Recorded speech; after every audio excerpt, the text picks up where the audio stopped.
নিশির রাতে ধোয়া ওঠে কালো ছায়া জাকে দাঁড়িয়ে শূন্যে ঘন জঙ্গলের গভীরে এক কাপালিক জোরালো স্বরে আর্তনাদ করে চলেছে। তার কণ্ঠ থেকে বেরিয়ে আসছে এক ভয়ানক পিশাচ মন্ত্র, যা গোটা বনভূমিকে ভয়ে থরথর করে তুলেছে।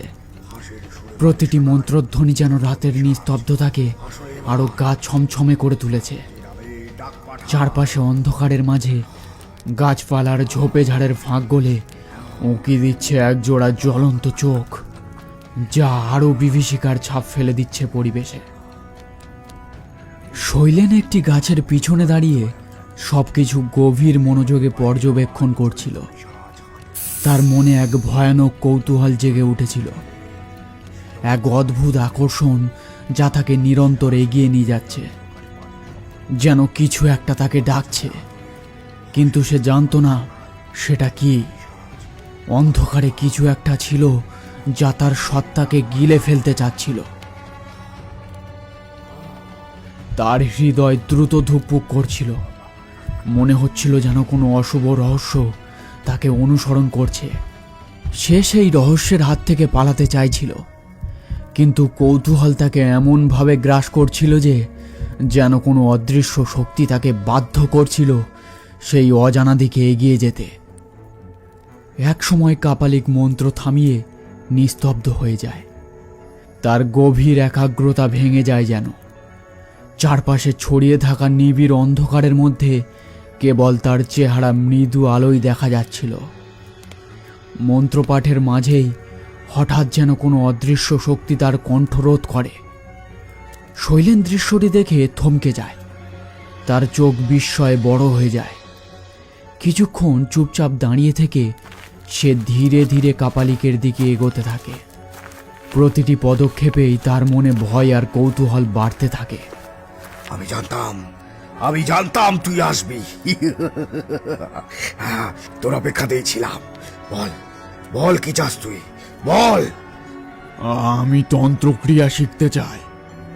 তোকে দেখেই বোঝা যাচ্ছে তুই পারবি রপ্ত করতে। কিছুদিন আমার চেলা হয়ে থাক, তারপর তোকে মন্ত্র দেব। শৈলেন মাথা নেড়ে সম্মতি জানায়। ঠিক তখনই ঝোপঝাড়ের আড়াল থেকে অসংখ্য কালো ছায়া বেরিয়ে আসে। ছায়াগুলোর চলার ভঙ্গি ছিল অস্বাভাবিক, যেন তারা কোনো অজানা শক্তির নিয়ন্ত্রণে চলছে। প্রতিটি ছায়া ধীরে ধীরে এগিয়ে আসতে থাকে ওদের দিকে। কারা ওরা এমন অদ্ভুত ভঙ্গিতে আমার দিকে এগিয়ে আসছে কেন? শৈলেনের চোখে স্পষ্ট আতঙ্ক ফুটে উঠেছে। ওরা চৈর পিশাচ, আমার ডাকে এসেছে। ওরা কোনো সাধারণ আত্মা নয়। ওরা ভয়ানক শক্তিশালী, কিন্তু মানুষের শরীর ছাড়া ওদের ক্ষমতা প্রকাশ পায় না। তুই এনে দিবি ওদের মানুষের শরীর। ওরা জ্যান্ত মানুষের শরীরে প্রবেশ করলেই নিজেদের সম্পূর্ণ শক্তি প্রকাশ করতে পারবে।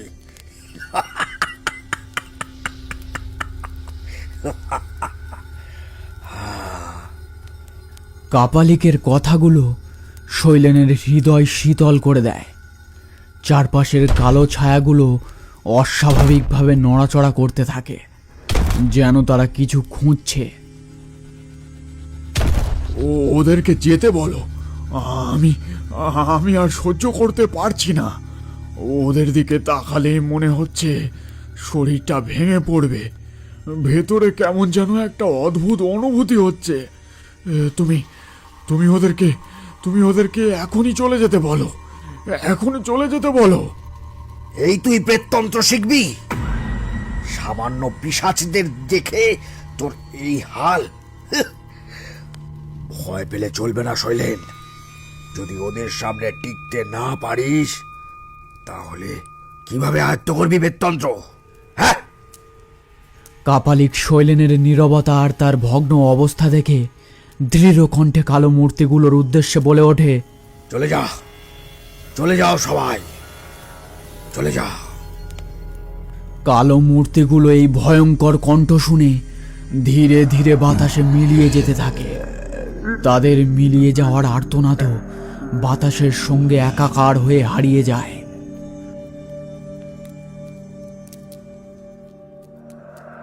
আকাশে থালার মতো গোল চাঁদ উঠে চারপাশে জ্যোৎস্নার আলো ছড়িয়ে দিয়েছে। মাটির বাড়ির দাওয়ায় বসে দুজন বন্ধু গভীর কথোপকথনে মগ্ন। একজন খগেন আর একজন মগা। দুজনেই পেশায় গুণীন। জীবনের তিক্ত মধুর অভিজ্ঞতা তাদের কথায় স্পষ্ট। চাঁদের আলোয় তাদের মুখের গম্ভীর্য যেন আরো প্রকট হয়ে উঠেছে। নীরব রাতের মাঝে শুধু তাদের কথার চাপা স্বর ভেসে আসছে। শোন মগা, কাল কিন্তু আমি বেরিয়ে পড়ছি একটা খুবই জরুরি কাজে। গ্রাম থেকে 3 ক্রোশ দূরে বড় বটগাছটার তলায় একটা যজ্ঞের আয়োজন করতে হবে। ওখানকার লোকেরা জানিয়েছে ওখানে একটা পুরনো অভিশাপ মাথাচাড়া দিয়ে উঠেছে। জানিসই তো, সময় মতো ওই যজ্ঞ না করলে বড় বিপদ হতে পারে। এদিকে সত্য কৈলার ছেলেটার অবস্থা মোটেই ভালো না, মনে হচ্ছে বাতাস লেগেছে। আজ একবার ঝাড়িয়ে দিয়ে এসেছি, কিন্তু যদি তাও কিছু একটা হয়, সত্য কাল তোর কাছেই আসবে। ওকে ফিরিয়ে দিস না যেন আবার। আমি ওকে বলেও দিয়েছি যে কাল আমি বাড়িতে থাকবো না। তাই কিছু হলে তুই দেখে নিস, বুঝলি? সে দেখবো খন। কিন্তু শোন খগেন, একটা কথা বলি, তুই তোর কাজটাকে এমন সব জায়গায় নষ্ট করছিস দেখলেও হাসি পায়। বাতাস লেগেছে, অভিশাপ ঠেকাতে হবে। তুই তো সবার বাঁচানোর দায় নিয়ে বসেছিস রে। হ্যাঁ, এত ক্ষমতা তোর হাতে, অথচ দেখ নিজের জন্য একটা কিছু করতে পারিস না। আমি তোর জায়গায় থাকলে এই গ্রামের লোকজন আজ আমার কথায় উঠতো আর বসতো। আর তুই সারা দিন দরিদ্র লোকের ঝামেলা মেটাতে মেটাতে নিজের শক্তি নষ্ট করছিস। তোর মতো শক্তি যদি আমার থাকতো, দেখতিস দেখতিস কিভাবে কাজে লাগাতাম। এমন শক্তি পেয়েও তুই কেবল সৎ মানুষ সাজতেই ব্যস্ত, তাই না? মগা, আমি গুণিন বিদ্যা শিখেছি শুধু মানুষের মঙ্গলের জন্য, শয়তানি করার জন্য নয়। তুই যদি ভাবিস ক্ষমতা দিয়ে মানুষকে পায়ের তলায় আনতে হয়, তাহলে তুই ভুল জায়গায় দাঁড়িয়ে আছিস। আমি যা করি সেটা তোর মতো লোভী মন নিয়ে বোঝা মুশকিল। মনে রাখিস, শক্তি কেবল নিজের জন্য নয়, মানুষের উপকারে লাগাতে হয়। যদি তা না করিস, তাহলে একদিন তা নিজেকেই মারতে শুরু করবে, বুঝলে? তুই যা বলিস খগেন, কিন্তু একদিন বুঝবি শক্তি শুধু অন্যদের জন্য নয়, নিজেকে প্রমাণ করতেও লাগে। যাকে সত্যের ছেলের কি হয়েছে একটু খোলসা করে বল দেখি, শুনি। বেশি কিছু হয়নি, বললুম না ওই বাতাস লেগেছিল। আমি ফুটপাতা বেটে তার রস ছেলেটার চোখে আর মুখে অল্প করে দিয়েছি, তারপর একটু সুস্থ হয়েছে। কাল যদি সত্য তোর কাছে আসে, ওকে ফিরিয়ে দিস না যেন আবার। মগা মুখে কিছু না বলে স্থির চোখে খগেনের দিকে তাকিয়ে মাথা নাড়ে।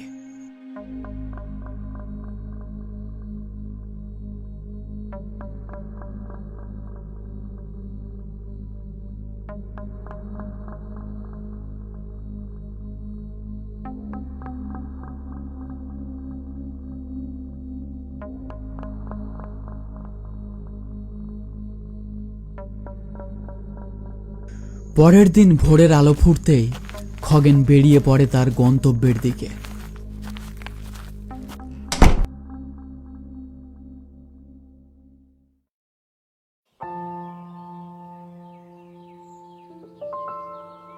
অন্ধকার কেটে বেলা বাড়তেই মগা নিজের বাড়ির দাওয়ায় বসে নিমদাতন করতে থাকে। হালকা রোদ তার গায়ে পড়ে মৃদু উষ্ণতা নিয়ে আসছিল।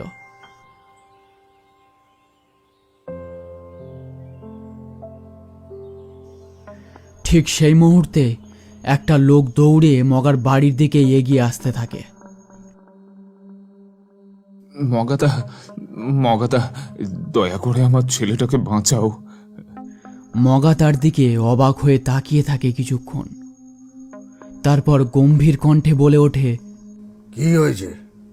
ছেলেটা আমার সারা রাত ঠিক ছিল, কিন্তু সকাল হতেই হঠাৎ কাঁপুনি শুরু হয়। কথা বলতে পারছিল না, শুধু গো গো করছিল। তারপর হঠাৎ করেই পুরো নিস্তব্ধ মেরে যায়। কি করব বুঝতে পারছিলাম না। তারপর খগেনদার কথা মনে পড়ে গেল। খগেনদা কাল বলেছিল কিছু হলে তোমার কাছে আসতে মগাদা। দয়া করে তুমি একবারটি আমার বাড়িতে চলো, আমার ছেলেকে একটু দেখবে, চলো। প্রথমে আমার কাছে না এসে খগেনের কাছে গেলি যে? দেখলি তো তোর ছেলের কি হাল করে ছাড়লো খগেন। যা, এখন আমার কাছে দৌড়ে এলি কেন? খগেনের কাছে যা। হ্যাঁ, এমনটা বললো না, খগেনদাই তো বললো কিছু হলে তোমার কাছে আসতে। দয়া করে চলো একবার আমার বাড়িতে। আচ্ছা আচ্ছা, সে নয় যাবো খন, কিন্তু পারিশ্রমিক দিতে পারবি তো? পারিশ্রমিক? ঠিক বুঝলাম না, কি বলতে চাইছো তুমি? ন্যাকা ষষ্ঠী, টাকা টাকা টাকা দিতে পারবি তো, নাকি ফোকটে কাজ সারতে চাস? খগেনদা তো বিনামূল্যে কাজ দেখে গেল। সে ও দেখে, কিন্তু আমি তো দেখবো না। ফোকটে আমি কোনো কাজ করি না, বুঝলি? আচ্ছা, ঠিক আছে, দেবো, আমি দেবো। তুমি একবারটি চলো আমার সাথে। দাঁড়া, আমি ভেতর থেকে একটা জামা পরে আসি। সত্য মাথা নাড়ে, কাঁধে ঝোলা নিয়ে বেরিয়ে আসে মগা। সত্যর ছেলে শুয়ে আছে খাটে, তার চোখের কোণে কালচিটের দাগ, আর চোখের মণিটা ছোট হয়ে এসেছে। ছেলেটা একদৃষ্টিতে উপরের দিকে তাকিয়ে আছে, চোখের পাতা ফেলছে না।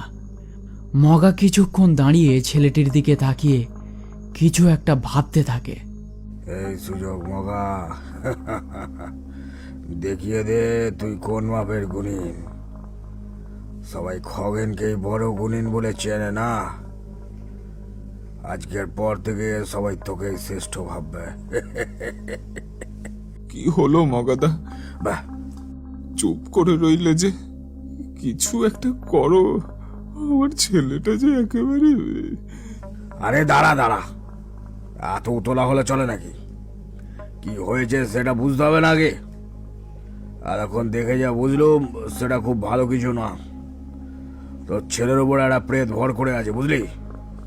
আর সে চাই তাই প্রেত নয় যে ঝাড়ফুঁকে পালাবে। আর একটা তন্ত্রক্রিয়া করতে হবে, না হলে সেই প্রেত বেটা তোর ছেলেকে ছেড়ে যাবে না। এখন সে তন্ত্রে মোটামুটি ভালো খরচ হতে পারে। তুই যদি রাজি থাকিস তাহলে সেই তন্ত্র করব। বল, কি বলছিস? যেটা ভালো মনে হয় করো, কিন্তু দয়া করে আমার ছেলেটাকে ঠিক করে দাও মগাদা। ঠিক আছে, তোর ছেলেকে একটা ফাঁকা ঘরে নিয়ে যা। তারপর তোর ছেলেকে সেই ঘরে নিয়ে গিয়ে মাটিতে শুইয়ে দিবি। চারিদিকে চুন দিয়ে সমান করে একটা রেখা টেনে দিবি। বাকি যা লাগবে আমি নিয়ে আসছি এক্ষুনি। আর হ্যাঁ, মায়ার বসে ভুলেও তোর ছেলেকে একবারের জন্য ডাকিস না যেন, এতে তোরও বিপদ হতে পারে, বুঝলি?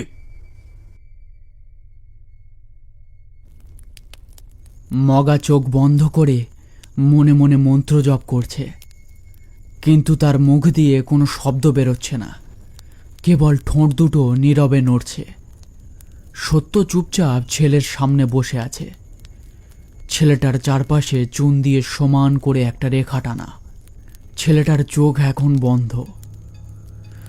সত্যর চোখ ভিজে উঠেছে অশ্রুতে। তার বুকের মধ্যে একটাই প্রার্থনা, যেন তার ছেলেটা আবার সুস্থ হয়ে ওঠে। কিন্তু খোলা জানালার ওপারে কালো কালো কিছু ছায়ামূর্তি নীরবে উঁকি দিয়ে এই দৃশ্য দেখে চলেছে, যেন তারা অদৃশ্য এক শক্তির মতো সব নজরে রাখছে। একসময় মগা চোখ খোলে, তার দৃষ্টি তীক্ষ্ণ হয়ে ওঠে, যেন আগুনের শিখা জ্বলছে। ছেলেটার দিকে তাকিয়ে সে গর্জে ওঠে, যে শক্তি এই ছেলেকে গ্রাস করতে চাস, শোন, এক্ষুনি বেরিয়ে যা, নইলে তোর অস্তিত্ব ধ্বংস করে দেব। মগার গর্জনের সাথে সাথেই ঘরের পরিবেশ কেঁপে ওঠে। তারপর ছেলেটার শরীর ধীরে ধীরে মাটি থেকে উপরে উঠতে শুরু করে। সত্য স্থির দৃষ্টিতে এই দৃশ্য দেখতে থাকে। একটা সময় ছেলেটার চোখ দুটো ধপ করে খুলে যায়। চোখ দুটো পুরো কালো, যেন চোখের কোটর পুরো ফাঁকা, আর মুখে একটা বিশাল চেরা হাসি ফুটে ওঠে। তারপর ছেলেটার শরীর ধপাস করে মাটিতে পড়ে যায়। মগা আর সত্যর মুখে কোনো কথা নেই। তারা দুজনে অবাক হয়ে এই দৃশ্য দেখে চলেছে। একটা সময় ছেলেটার শরীরের ভিতর দিয়ে মানুষের আকৃতির একটা কালো অবয়ব বেরিয়ে আসে, আর প্রকাণ্ড একটা হাসির সাথে হাওয়ায় মিলিয়ে যায়। সত্য তার ছেলের গায়ে হাত রাখে আর কাঁপা গলায় ধীরে ধীরে নিজের ছেলের নাম ধরে ডাকতে থাকে। শুভা, এই সুভাষ, সুভাষ রে, সুভাষ রে, ওঠ বাবা। সুভাষের চোখ বন্ধ, দেহ নিঃসার।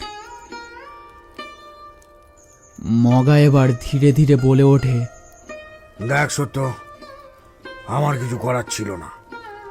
তোর ছেলে আগের থেকেই প্রেতের শিকার হয়েছিল, সে ওকে নিয়ে গেছে। তুই যদি প্রথমেই আমাকে ডাকতি, তাহলে আমি তোর ছেলেকে হয়তো বাঁচাতে পারতাম। খগেন আগেই ওর অবস্থা খারাপ করে দিয়েছিল। সত্যর মুখে কোনো কথা নেই, শুধু চোখ দিয়ে অশ্রুবিন্দু ঝরে পড়ছে। মগা এবার হালকা ঢোক গিলে বলে, সত্য, তোর ছেলের দেহ প্রাণহীন হয়ে গেছে, তাই ছেলেটাকে আমায় দিয়ে দে, আমি সব সাধনা করব।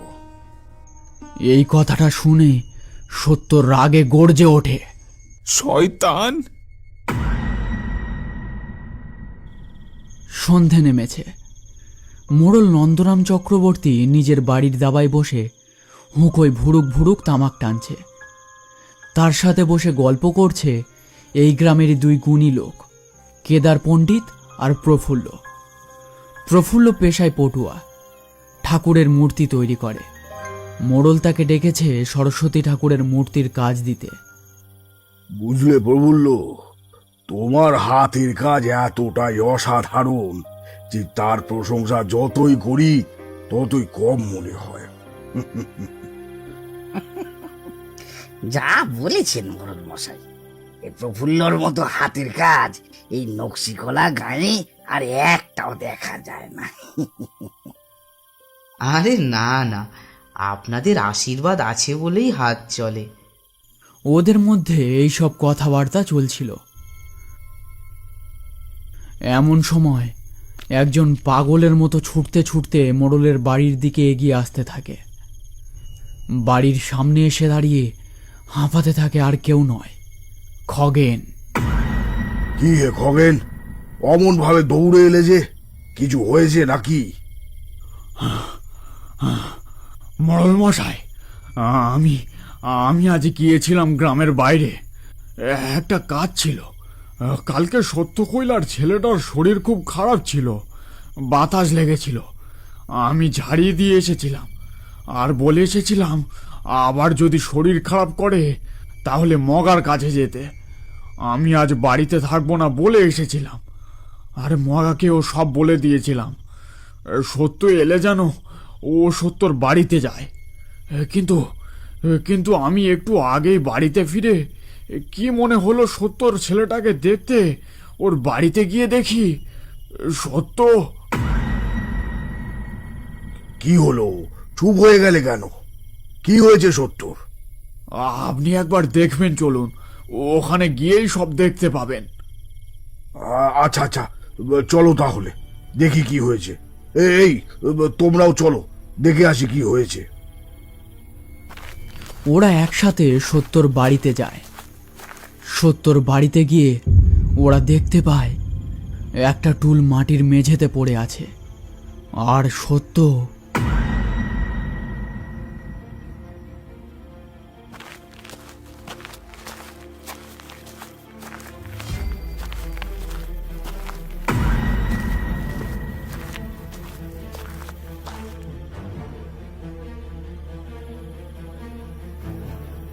কালো আধার ডাকে তোকে, ছায়ার পথে চলিস যেতে। শ্মশান ধুমে রুদ্র হাসে, নিশীথ রাতে আদেশ ভাসে। রক্তচক্ষু ছায়ার বাহ, পথে এসো ভয়ঙ্কর গাহ।